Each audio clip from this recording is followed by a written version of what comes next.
I'm just playing. Gotcha. All right.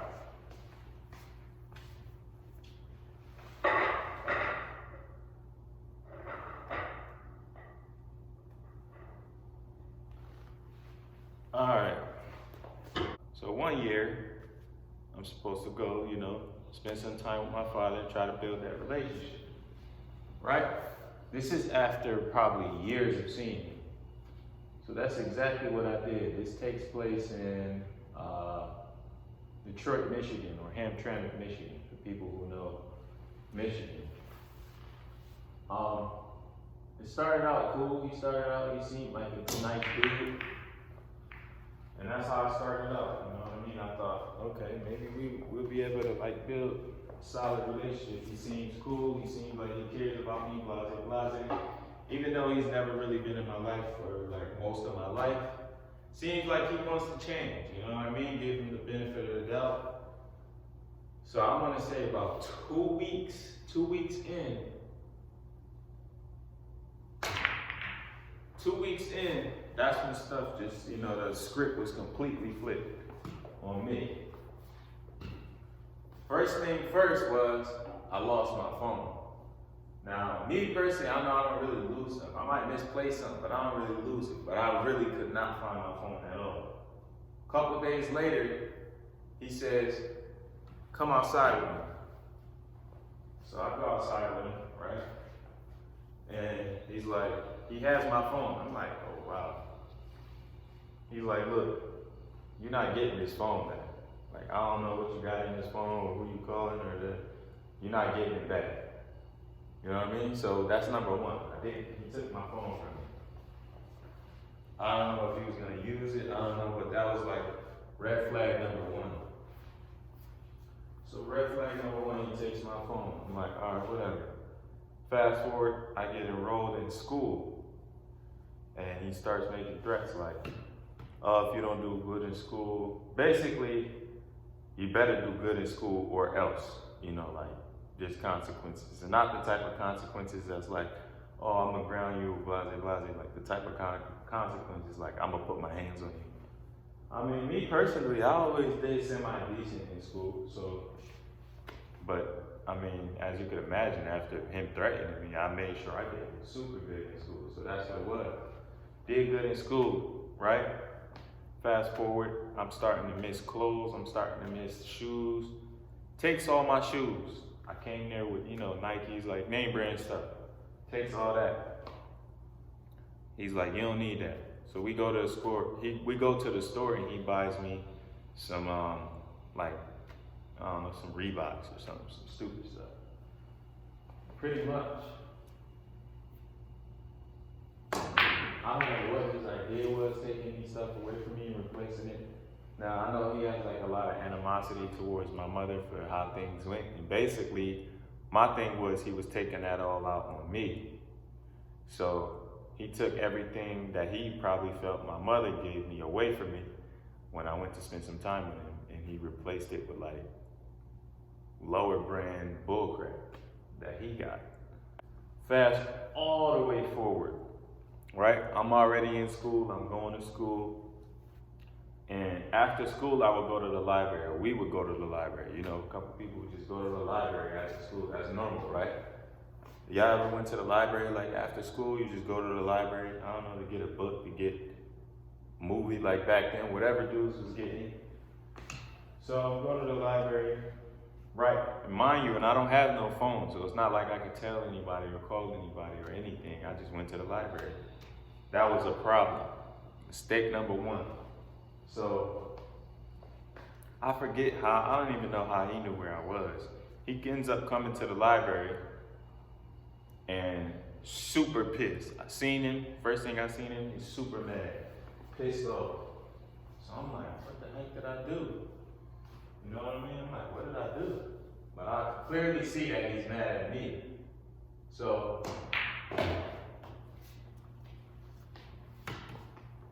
he tells the librarian clerk, or whatever they call those librarians, right?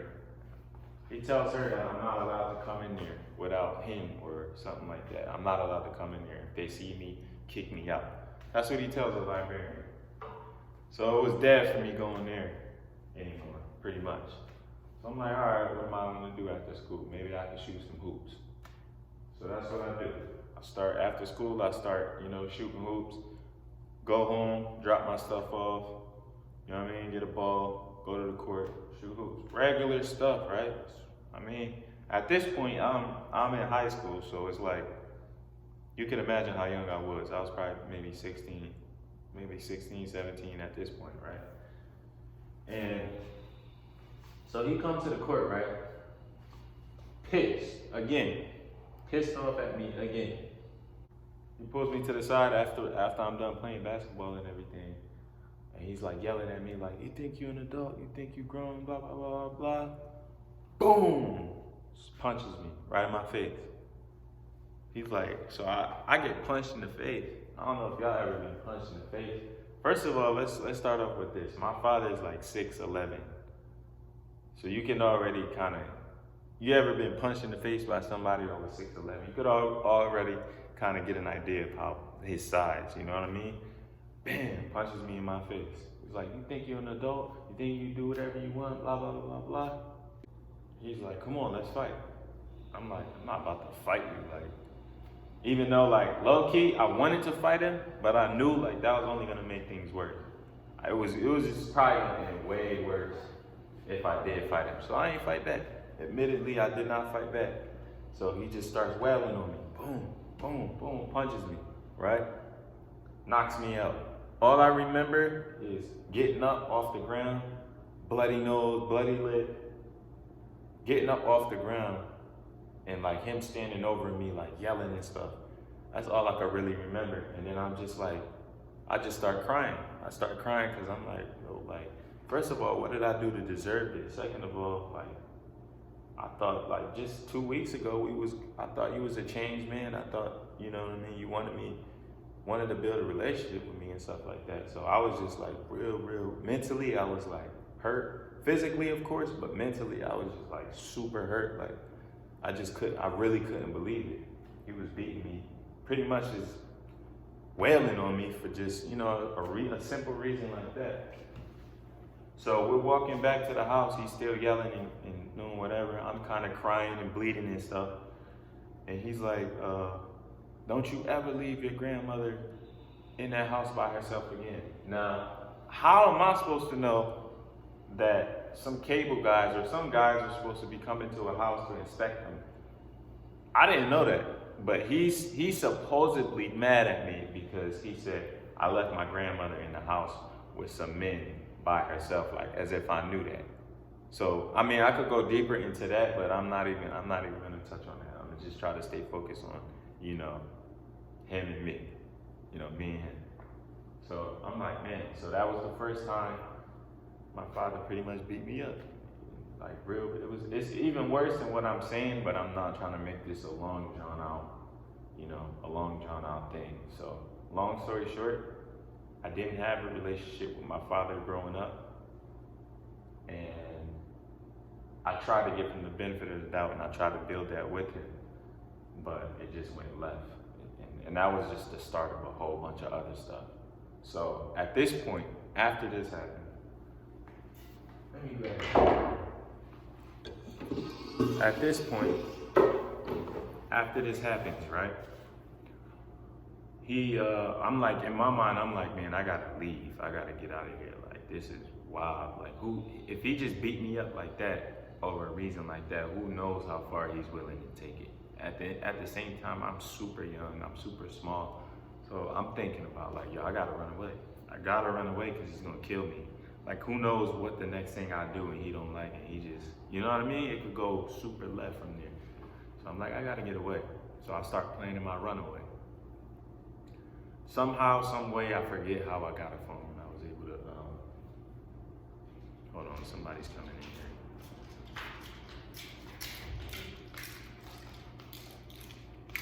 here. Anyway, somehow, some way, I got a phone.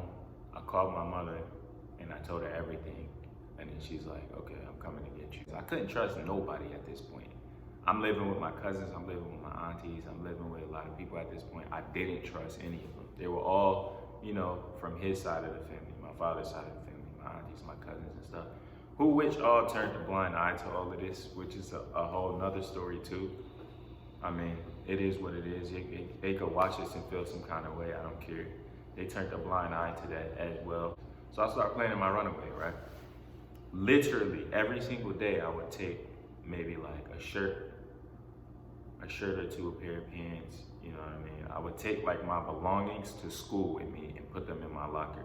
Because my plan was to have my mother come pick me up from school, from the school, because I wasn't going back there and I wasn't gonna have her go back there. I didn't want to put her in any danger. So that was the plan. Okay, I'm gonna take little by little, I'm gonna keep taking my stuff to school and putting it in my locker. I actually had friends who let me put stuff in their lockers too. So I got all my stuff in the lockers pretty much, but I left just enough to make it seem like, you know what I mean? Like I still have stuff there so it doesn't look too suspicious. So I left stuff there.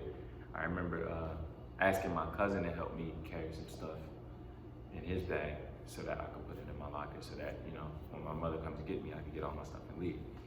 I remember that day she came, pulled up, like I was, it was an exchange all day, like texting, like, how far are you away? On the day of me leaving, I'm like, how far are you away? We texting back and forth. She's like, I don't know if I'm gonna be able to make it before you get out of school, you know? Cause I don't know, like once I get out, he could be outside waiting. This is like a real serious, I'm so serious, this is like real life situation. Like I didn't know at any given moment when he was gonna pop up. He would just pop up randomly, you know, anywhere I was for some reason. So I'm thinking like, I hope he doesn't see me after school or try to pick me up after school, you know what I mean? So I'm like, man, you really gotta be here before I get out of school. Like you gotta be here, like waiting right outside so that I could just, you know, boom, boom, boom, boom, boom, go. You know what I mean? So that's what it was. Thankfully, she's like, I'm here. I'm like, thank God. It was like literally right when the bell rang and I got out of school. And hold on, let me help this.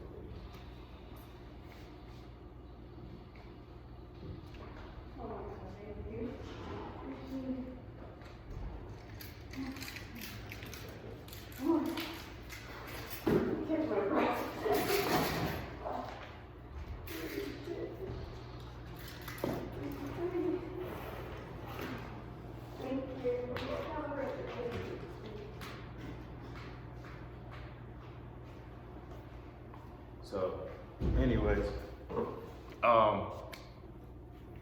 where was I? Oh yeah, so it's like the day of, right?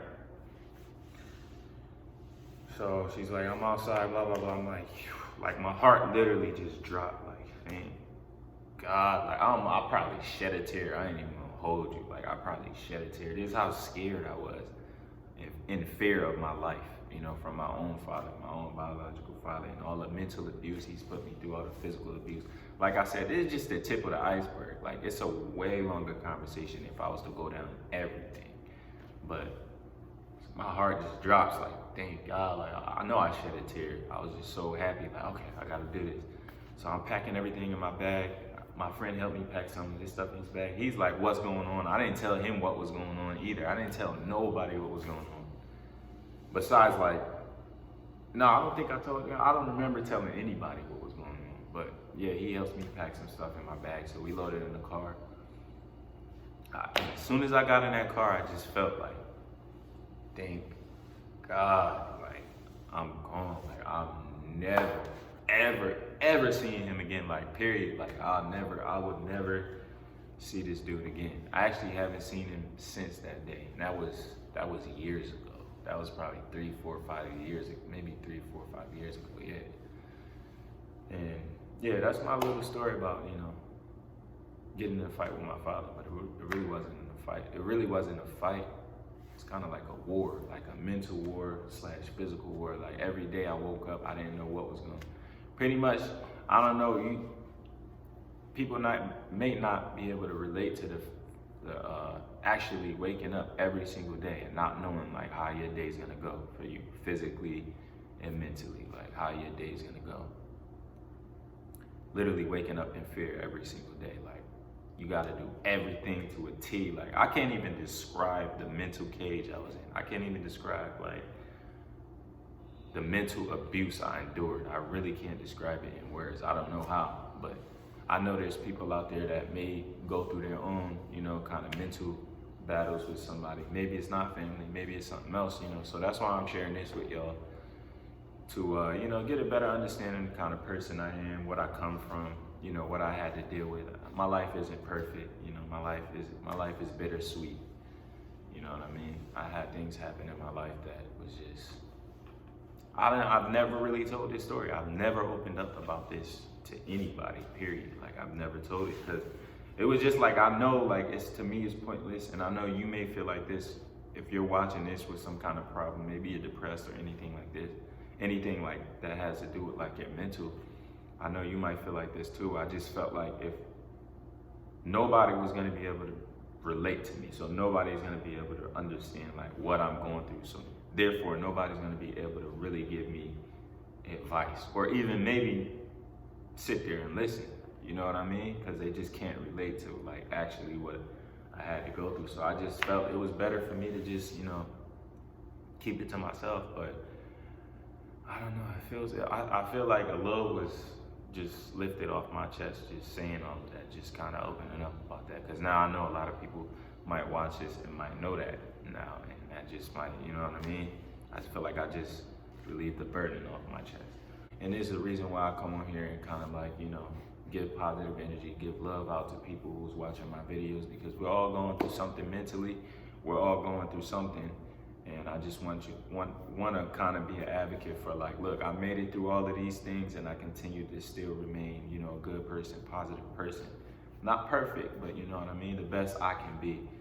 I didn't let the situation, you know, turn me into like a bad person and I know in a lot of the situations I had to go through, people would have committed suicide, honestly. I haven't thought about suicide, but there was thoughts of me just like, yo, why am I even living? You know what I mean? Not actually killing myself or anything, but just like, what is my purpose for even living? You know what I mean? I've been that low before. So to the people who can relate to that, I just want to tell you, man, like it's more to life than the current situation that you're in at the time. Faith in God has got me through a lot of that, most of that, or if not all of it. So I can't really sit here and give you like expert advice because I'm not an expert. I love you. If no one else told you that, you know my drift.